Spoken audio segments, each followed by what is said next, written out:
वज़ीर आज़म साहब ने इन्होंने तो यहाँ तकरीर कर दी। इस तकरीर के बाद अगर इतनी हिम्मत है, कुछ शर्म नहीं आती?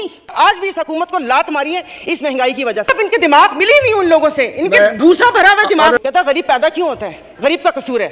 कपड़े उतार कर हम लोगों को दिखाए। जिस्म फरोशी बोलूंगी, क्योंकि अगर इज्जतें बिक्री होती तो सब खरीद लेते हैं। यहाँ पर आप आयतें पढ़ाते हैं, आयतें पर्दा कर चुकी हैं कि ये सब आई एम सॉरी, ये सब बकवास है ये जो बता रहे हैं। नाज़रीन, सबसे पहले ये वीडियो देखिए, फिर इसकी मुकम्मल तफसील आपके सामने। उन्होंने कहा कि भाई ये जो IMF से मुआहदा हुआ है ये मुल्क के लिए बहुत ज़रूरी है और ये है वो है, तो मैंने भी कोई तनकीद नहीं करनी थी। अब ज़ाहिर है पाकिस्तान को डिफ़ॉल्ट होता तो नहीं देख सकते, हालांकि गो कि इसमें मेरा कोई हिस्सा नहीं है, तो लेकिन मैंने सिर्फ वज़ीर ख़जाना साहब को एक रिक्वेस्ट करनी थी कि 15 और 25 वाले को तो छोड़ें, मुझे एक 50,000 वाले का बजट बना कर दिखा दें।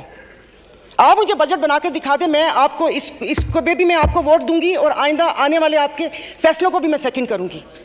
तो ये कौन सी बात है कि आप आए, आप जिस दुख तकलीफ और कर्ब से गुजरते ही नहीं हैं, उससे गुजरते ही नहीं हैं, और आप यहाँ पर आके भाषण देते हैं कि ये हमें मुश्किल फैसले करने पड़ेंगे। मुश्किल फैसले अपने लिए करें ना, अपने लिए क्यों नहीं करते?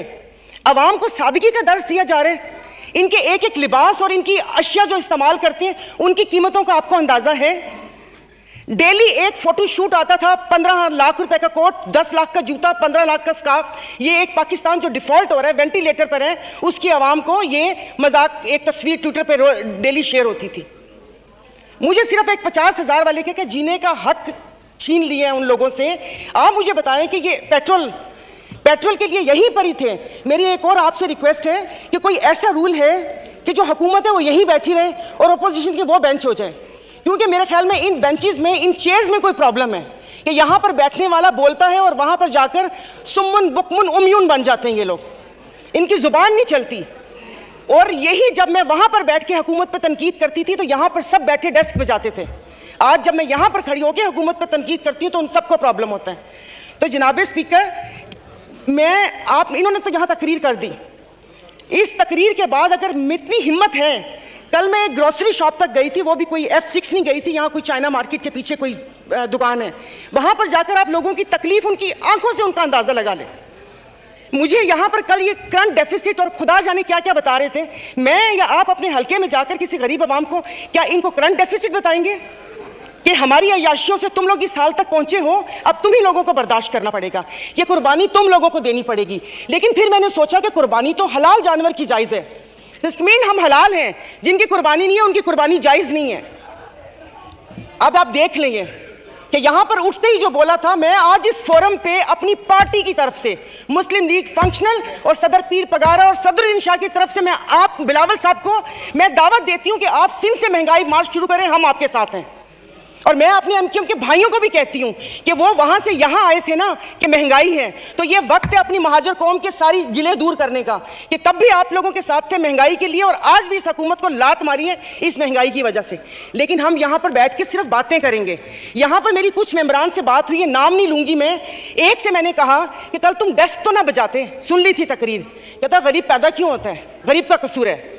इधर किसी ने मुझे बोला कि मुसलमान को सब्र और शुक्र का दर्स दिया गया है, सब्र शुक्र करें, पूरी दुनिया में महंगाई है।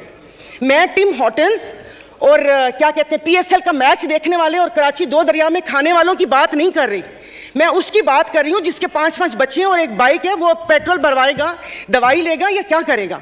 इन्होंने यहाँ पर वो कहते हैं ना कि शहद में घोल घोल के यहाँ पर सारा ये बजट बता दिया।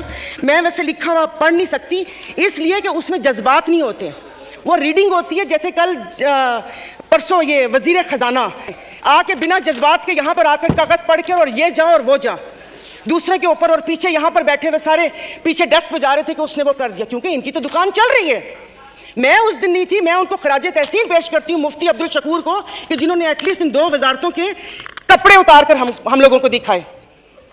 ये ऐसे नहीं होगा। मुझे बताएं कि वो अवाम ही नहीं रहेंगी तो आप लोग हुकूमत किस पे करेंगे? और बिजली की बात कर रहे हैं तो आप मुझे बताएं कि IPPs के मुआहदे किसने किए थे? IPPs के मुआहदे तो इन्होंने किए। स्पीकर साहब, आपकी तवज्जो चाहूंगी। और कल उन्होंने कहा कि हुकूमत जैसे ही संभलने वाली थी तो सैलाब आ गया।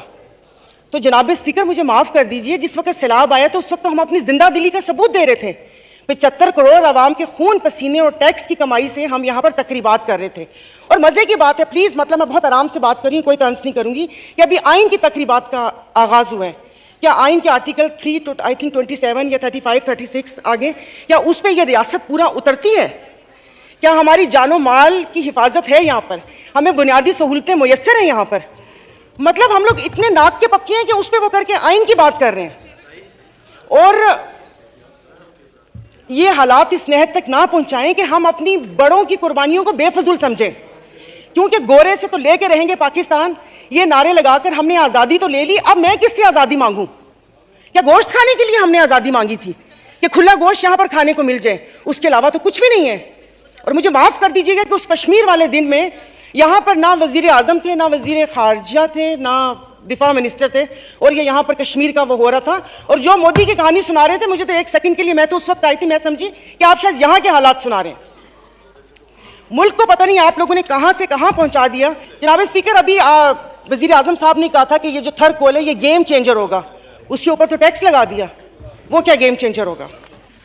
जनाब स्पीकर, ये ऐसी बात करते हैं यहाँ पर। अब मैं, सायरा बानो नाम है, एक्टिंग भी बहुत अच्छी करती हूँ, इन सब की आवाज के साथ इनको इनका कोरम याद दिलाऊंगी। जो यहाँ पर 5 दिन लगातार आप करो तो हलाल। नाज़रीन, वीडियो आपने देखी, सायरा बानो ने बड़ा ही दबंग तरीके से अपना मौक़िफ़ सामने रखा है। IPPs का जिक्र किया। IPPs का आजकल बड़ा बखेड़ा चल रहा है और IPPs ऐसे मंसूबे नवाज शरीफ ने लगवाए कि अब वो आवाम के गले का फंदा बन चुके हैं। बिजली इतनी महंगी हो चुकी है कि आवाम उसके बिल नहीं भर सकती। कभी मोटरसाइकिल बेचती है तो कभी अपने जेवरात बेचकर जो बिल जमा करवाए जाते हैं, लेकिन फिर भी बिजली के बिल अगले महीने आने हैं। आपकी चीज़ें ख़त्म हो जाएंगी बेच के, लेकिन बिजली के बिल ख़त्म नहीं होंगे।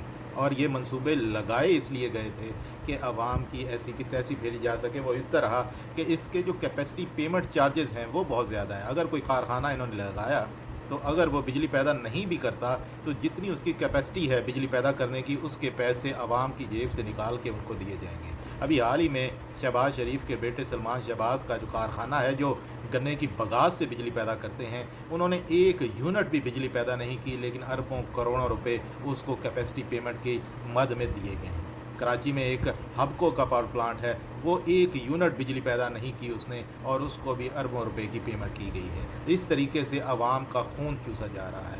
जब एक कारखाना कोई 1 यूनिट तक बिजली पैदा नहीं करता तो फिर उसको बिजली के पैसे किस लिए दिए जाएं? अगर देने हैं तो आप अपने ख़जानों से दें। आवाम का जो एहतिया पांचा करके आपने उनको भारी भरकम बिजली के बिल भेजकर उनकी जेबों से पैसे निकाल कर आप उनको पैसा क्यों दे रहे हैं? वो इसलिए दे रहे हैं क्योंकि वो सारे के सारे जो IPPs हैं उनमें से आधे से ज़्यादा इन सियासतदानों के हैं, कुछ बड़े बड़े इदारों के हैं और कुछ बड़े बड़े माफियाज के हैं। कोई 300-400 टब्बर पाकिस्तान का है जो पाकिस्तान की आवाम का खून चूस कर पी कर उस पर पल रहा है। इसके अलावा उनको कोई और खुराक अच्छी ही नहीं है।